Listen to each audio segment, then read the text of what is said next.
नमस्कार हाय सांग मैंने आपण मैंने केमती अच्छा आशा कर सबुदिन परी भलर थिबा भलर रुहंतु। आज आसतु देखा अंडार गोटे नुआ रेसिपी। तो अंडार नुआ रेसिपी आम केमी प्रस्तुत कलु चलतु वीडियो स्टार्ट करवा। आपण भलरे रुहंतु सबुदिन आम वीडियो देखंतु।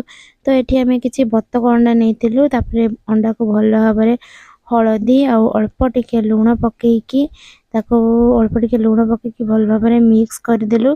देखो मुझे भल भाव मिक्स कर दूची। से अल्प टिके लंका गुंड देदेबा राग लगे। तो अल्प टिके लंका गुंड देकी एपटे आमर कड़े बसे कड़े तेल गरम हो गलानी। तो ये आम से फेंटे देथिबा अंडा को ढाली देकी से ताटियाटा को भल भाव ढांकुड़ी दबा। ढांकुड़ी देले फुली जीव अंडाटा आउ बड़ बड़ भी देखा जीवो। तो देखंतु आमर केते सुंदर हो गलानी अंडा भजा। तो मु एबे कौन कली ना गोटे गोटे अंडा सेमिति सेम प्रकार रे देखी फुल्का फुल्का अंडा 5टा अंडा को पूरा भल भाव गोल गोल करके भाजी देली। तो एबे हमर प्रस्तुत हो गला अंडा भजा। एबे हमें फ्राई करबा।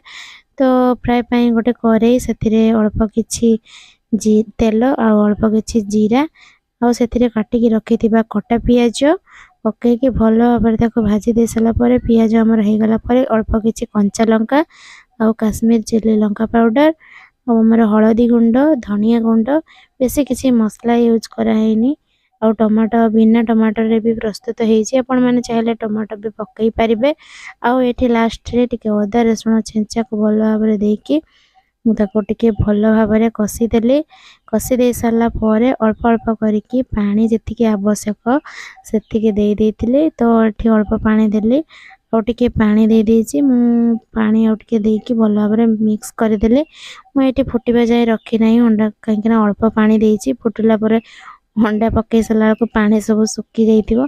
तो से न फुटवा पूर्व अंडा सब पकई देथिले। पकईकी भल भाव खुशुणी साहाय्य नाड़ी की भल भाव भेदी देली। भेदी सारा देखु किसी समय आम छाड़ीदबा कौन फुटवाई। तो मुझे किसी समय छाड़ीदे फुटापी। ये अल्प किसी हाइब्रिड धनिया पत्र को भल भाव काटिकी छोट छोट करके देखो आम फुटीगला देहरे पकईदेली। आ सबुठू है कौन यहाँ 5 टंकिया गरम मसला को टिके देहरे देदेली टेस्ट बढ़ाई जहाँ अल्प किछि थिला। तो बनीगला आमर छटपटा अंडा तरकारी। आपण माने भी थोड़े निश्चित बनातु